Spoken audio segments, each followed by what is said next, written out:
ரிஷபராசி அன்பர்களுக்கு அற்புதமான நாள். உங்கள் ராசிக்கு 6ஆம் இடத்தில் சந்திர பகவான் சஞ்சாரம் செய்யும் காலகட்டத்தில் வேலை சம்பந்தப்பட்டது, கடன் சம்பந்தப்பட்டது, ருண ரோக சம்பந்தப்பட்ட விஷயத்தை அதிக கவனம் செலுத்தி அதில் மீண்டு வர காலகட்டம். உங்கள் ராசிக்கு 2ஆம் அதிபதி ராகு பகவானோடு 10ஆம் ஸ்தானத்தில் இருக்கின்ற காலகட்டத்தில் தொழில் சம்பந்தப்பட்ட அமோக வளர்ச்சி விருத்தி அடையக்கூடிய காலகட்டம். இம்போர்ட் எக்ஸ்போர்ட் சம்பந்தப்பட்டது, வெளிநாட்டு சம்பந்தப்பட்டது அமோகமாக இருக்கின்றன. இன்று உங்கள் ராசிக்கு 11ஆம் இடத்தில் சனி பகவான் சஞ்சாரம் செய்யும் காலகட்டத்தில் சனி இன்று உங்களுக்கு விலையை குறைத்து விற்கக்கூடியது, அதாவது ஆஃபர் போட்டு விற்கக்கூடிய அம்சங்கள் காட்டுகின்றன. உங்கள் ராசிக்கு 2ஆம் இடத்தில் இருக்கிற குரு பகவான் வக்ரகதியில் இன்னும் நினைத்திருக்கிற காலகட்டத்தால் பூர்வீக ரீதியான சொத்துக்களில் முழு தீர்வுகள் ஏற்படக்கூடிய காலகட்டம் அல்ல.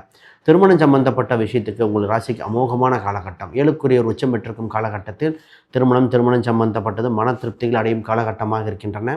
உங்களுக்கு ஊர் எல்லையில் மிகுந்த 40லிருந்து 400 கிலோமீட்டருக்குள்ளே இருக்கின்ற வரன்கள் வருகிற காலகட்டம். உங்களுக்கு தெரிந்த உறவில் வரன்களை அமைய அமோகமாக இருக்கின்றன. இப்பொழுது டாக்குமெண்ட் சம்பந்தப்பட்டது, அரசு சம்பந்தப்பட்டது அற்புதமான காலகட்டம். இன்று உங்களுக்கு ராசி எண்களாக 5, நிறமாக பச்சை நிறங்கள். இன்று நீங்கள் வழிபாடு செய்ய வேண்டியது பார்வதி அம்சம் கொண்ட பெண் தெய்வ வழிபாடு மிகுந்த யோகத்தை கொடுக்கின்ற அற்புத திருநாள்.